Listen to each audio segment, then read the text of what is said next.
Global warming की वजह से ओशंस का पानी बढ़ रहा है और इस बात में कोई शक नहीं है कि आने वाले सालों में दुनिया के कई छोटे बड़े शहर पूरे के पूरे पानी के अंदर होंगे। इस ग्लोबल वार्मिंग के नतीजे में इंडिया, पाकिस्तान और बांग्लादेश के कौन कौन से शहर कितने और कब डूबेंगे, यही सब कुछ आप आज जानने वाले हैं। नाजरीन, कहीं न कहीं हम सब ने ग्लोबल वार्मिंग का नाम सुन रखा है। हमारे प्लेनेट का एवरेज टेम्परेचर दिन ब दिन बढ़ता जा रहा है, जिसकी वजह से ग्लेशियर्स तेजी से पिघल रहे हैं।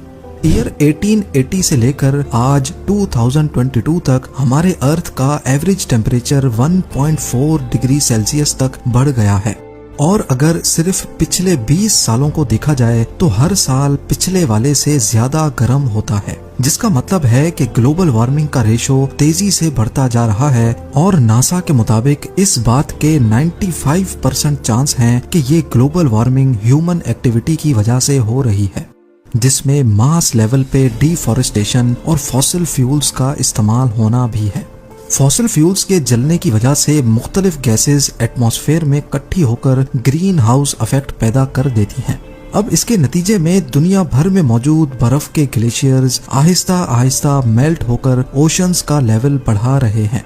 फॉसिल फ्यूल इस्तेमाल करने से पहले ही ईयर 1800 से लेकर 1900 तक ओशंस का लेवल 6 सेंटीमीटर्स तक बढ़ चुका था, यानी तकरीबन 2.5 इंच। लेकिन फॉसिल फ्यूल्स इंसान के हाथ लगने के बाद से ओशंस के लेवल में खातिर खा इजाफा देखा गया। ईयर 1900 से लेकर 2000 तक ओशन लेवल्स में 19 सेंटीमीटर्स का इजाफा देखा गया है, जो पिछले 100 सालों के मुकाबले में करीब 3 टाइम्स ज्यादा है। इससे भी बुरी खबर यह है कि अगर ईयर 2000 से लेकर आज 2022 तक सिर्फ इन 22 सालों को देखा जाए तो ओशंस का लेवल पिछले 100 सालों के मुकाबले में डबल स्पीड से बढ़ रहा है। नेशनल एटमॉस्फेरिक एडमिनिस्ट्रेशन का कहना है कि अगर इसी स्पीड से ग्लोबल वार्मिंग होती रही और ग्लेशियर्स मेल्ट होते रहे तो ईयर 2100 तक हमारे समंदरों का लेवल 2.5 मीटर्स तक बढ़ जाएगा। और ये वाकई एक बहुत ही अलार्मिंग सिचुएशन है। यानी ईयर 2100 तक वो कोस्टल सिटीज जो बिल्कुल समंदर के साथ लगी हुई हैं और जिनकी एलिवेशन भी सिर्फ 2.5 मीटर या उससे भी कम है, वो आधी से भी ज्यादा समंदर के अंदर होंगी। जैसा कि थाईलैंड का कैपिटल बैंकॉक, यहाँ की एवरेज ऊंचाई गल्फ ऑफ थाईलैंड से सिर्फ 1.5 मीटर ऊंची है। लिहाजा ईयर 2100 में बैंकॉक कुछ इस तरह दिखेगा। बांग्लादेश के कैपिटल ढाका में बुरी गंगा रिवर के किनारे अच्छी खासी आबादी पानी के अंदर होगी।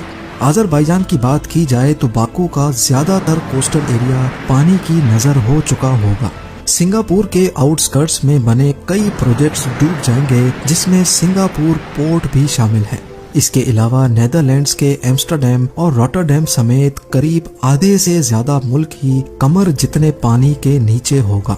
और मालदीव्स में मौजूद सारे आइलैंड्स और उनमें मौजूद रिजॉर्ट्स का तो नामो निशान भी नहीं रहेगा। यानी ईयर 2100 तक करीब 1.5 अरब लोगों को इन मकामात से हटकर कहीं और शिफ्ट होना पड़ेगा। अब ये तो हमने बात की सिर्फ उस सिचुएशन की जब 80 सालों के बाद समंदरों का लेवल 2.5 मीटर बढ़ेगा। लेकिन वर्स्ट केस सिनेरियो ये है कि अगर दुनिया में मौजूद तमाम ग्लेशियर्स मेल्ट हो गए तो तब क्या होगा।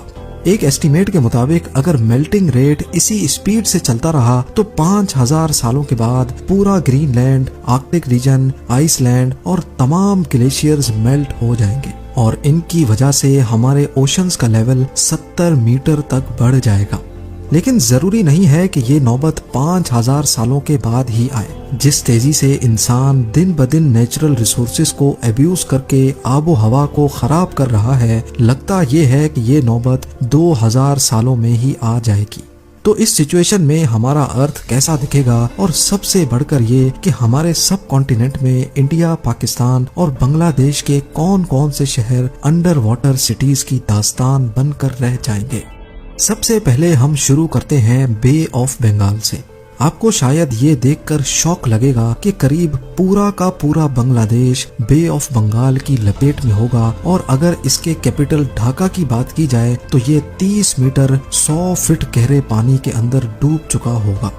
इसके साथ साथ बे ऑफ बंगाल इंडिया के कई हिस्सों पे भी अपना कब्जा जमा लेगा।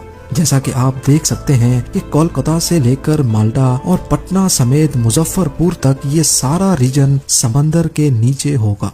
बे ऑफ बंगाल का कोस्ट जो आज बांग्लादेश और इंडिया पे लगता है, 70 मीटर्स बढ़ने के बाद वो नेपाल और भूटान का कोस्ट कहलाया जाएगा। इसी तरह जहां अभी ईस्ट इंडियन कोस्ट है वो 50 किलोमीटर तक अंदर की तरफ खिसक जाएगा, जिसकी वजह से यहाँ भारी आबादी वाले शहर बुरी तरह से असर अंदाज होंगे। अगर हम सिर्फ चेन्नई की बात करें तो ये 200 फीट पानी के अंदर होगा। 1959 में कंस्ट्रक्ट की गई चेन्नई में मौजूद LIC बिल्डिंग, जो एक वक्त इंडिया की सबसे ऊंची बिल्डिंग हुआ करती थी, वो पूरी की पूरी बिल्डिंग पानी के अंदर होगी। चेन्नई से होते हुए पानी का लेवल तमिलनाडु और आंध्र प्रदेश के बॉर्डर पे जा लगेगा। इंडिया के वेस्टर्न कोस्ट पे नजर दौड़ाई जाए तो 70 मीटर्स बढ़ने के बाद नॉर्थ और साउथ गोवा के तमाम बीच रिजॉर्ट्स मलिया मेड हो जाएंगे। ना ही मुंबई बचेगा और ना ही नवी मुंबई, क्योंकि ये पूरा area all the way Gujarat के बॉर्डर तक 54 मीटर्स यानी 177 फीट गहरे पानी की नजर हो चुका होगा।